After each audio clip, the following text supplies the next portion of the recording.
que a dose é igual a 1 ou 100%. Então, se ele passa de 100%, quer dizer que ele ultrapassou aquele limite de tolerância. E aí existe um cálculo específico que é feito para a dose, que a gente tem que fazer para identificar. E aí a gente vai ver na próxima aula. Alguma pergunta, Tati? Temos aqui do Paulo Caruaru, aluno Márcio. Ele pergunta se a tabela de decibéis em qual NR se encontra.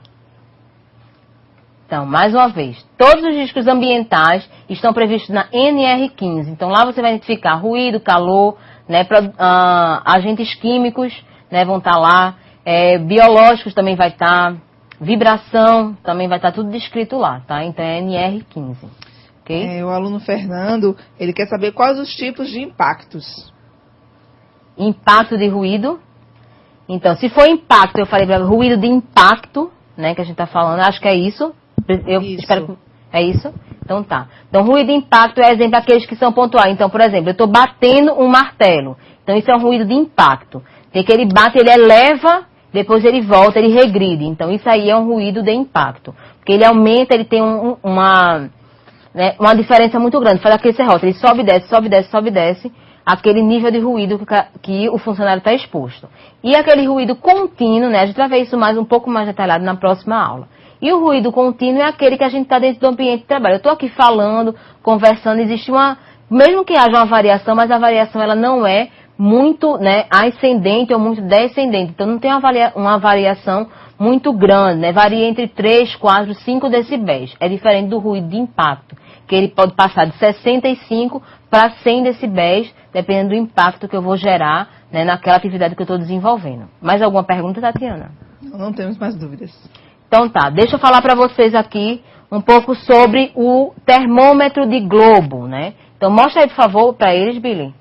Então eu não trouxe nenhum termômetro para vocês nessa aula, eu vou trazer na próxima aula para que vocês possam ver. A gente vai fazer aqui, eu vou mostrar um exemplo de como a gente faz a avaliação, né, de calor, né? Já falar um pouco sobre calor também, sobre esse risco físico específico, calor. Então o termômetro globo, né, que a gente chama de IBUT, né? Então, o medidor de estresse térmico, termômetro de globo, que é o IBUT, é índice bulbo úmido, termômetro globo. Por que índice bulbo úmido, termômetro globo? Então, bota aí, por favor, Billy.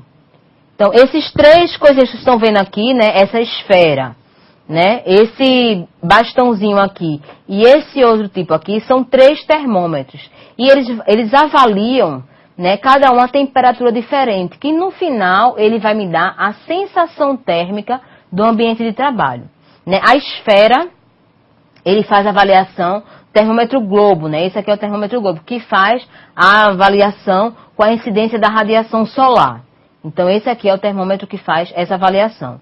O termômetro seco é aquele termômetro comum que a gente tem em casa. Existem pessoas que têm sabe aquele termômetro de mercúrio que a gente verifica a temperatura? Ou seja, esse termômetro seco também é aquele que tem dentro nessas cidades que colocam, né? Aqui na Orla também, de Boa Viagem, por exemplo. Também a gente já tem lá, onde ele avalia qual é a temperatura daquele ambiente. Então, essa temperatura ela é avaliada pelo termômetro seco, tá? E o termômetro úmido, né? Que é esse último. Bota aí, por favor, Billy.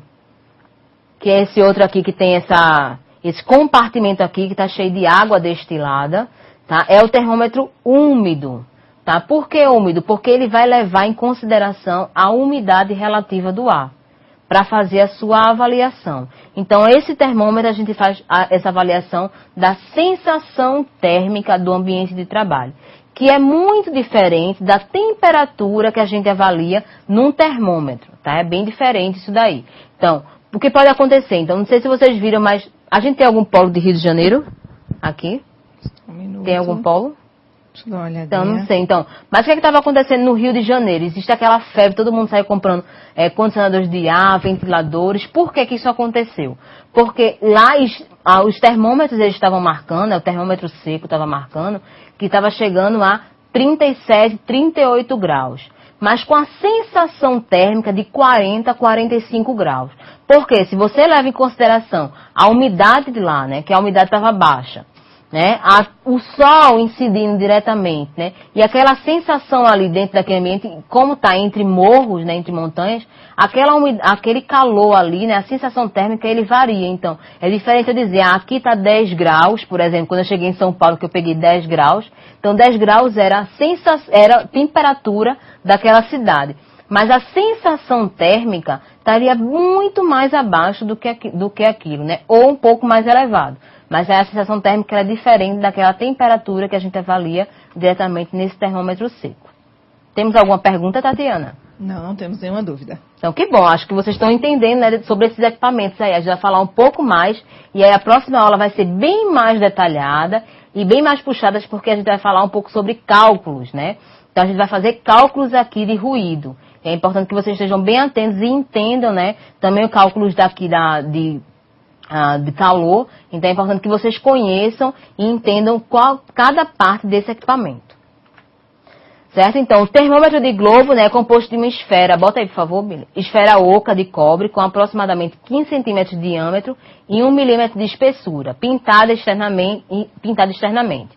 A leitura correta é obtida após 30 minutos de estabilização do aparelho.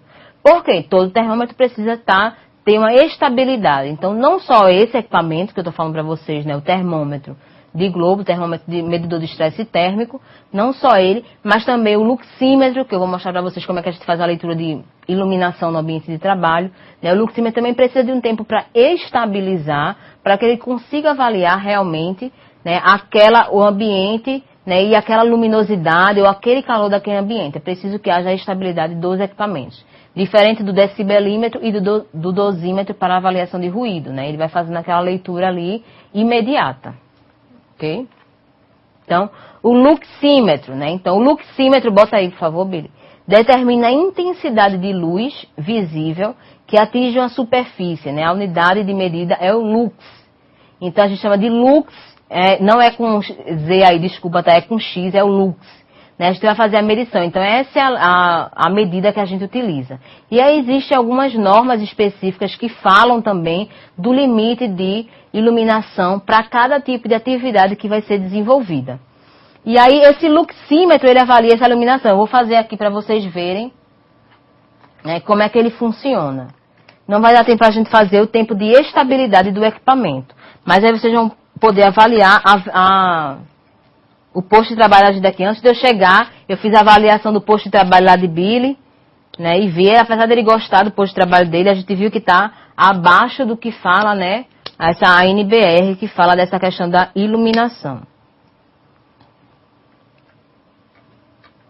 Então, deixa eu colocar aqui para vocês, acho que dá para ver. Vamos ver, Billy, se a gente consegue mostrar. Tá dando para ver? Pronto, então aqui, né, onde eu estou, nessa sala, né, aqui no estúdio, a gente está chegando a um nível de iluminação aqui de 1000, né, 1038, 39. Então, está variando bastante aqui o nível de lux, porque ele ainda precisa de tempo de estabilizar. Ele vai estabilizar para chegar nesse nível, né, real. E aí, tudo interfere na avaliação de iluminação. Então, as cores da parede, né, do teto, o tipo de iluminação, né, a disposição das calhas de iluminação aqui. Então, aqui, né, dentro do estúdio, a gente está com a iluminação bem elevada. Então, à medida que eu vou variando aqui, a iluminação aqui também no leitor, ele também vai variando. É diferente. Então, vamos supor que a gente tem aqui, de repente, chega uma sombra. Então, eu vou fechar aqui para vocês. Então, automaticamente, ele vai reduzindo e pode chegar até... e vai chegar até a 0, ou ele não vai fazer nenhuma leitura, né, na avaliação de iluminação. Ele não identifica a iluminação aqui no posto, aqui dentro dessa sala. Né, se eu apagasse a luz aqui, e vocês poderiam avaliar. Então, ele tem essa interferência. Então, a luminosidade, ela causa, né, ela pode pagar o trabalhador insalubridade? Não. A gente está falando aqui que nível de luminosidade, ela está tão prevista dentro do risco ergonômico, né, na NR15, como também no risco de acidentes. Então, se eu abaixo, né, se eu reduzo, né, se eu não tenho um ambiente dentro daquele nível de lux necessário para a atividade que está sendo desenvolvida, eu posso ter o quê? Eu posso ter uma fadiga, né, antecipada, né, problemas da visão, mas isso aí não gera insalubridade dentro do ambiente de trabalho. Ok?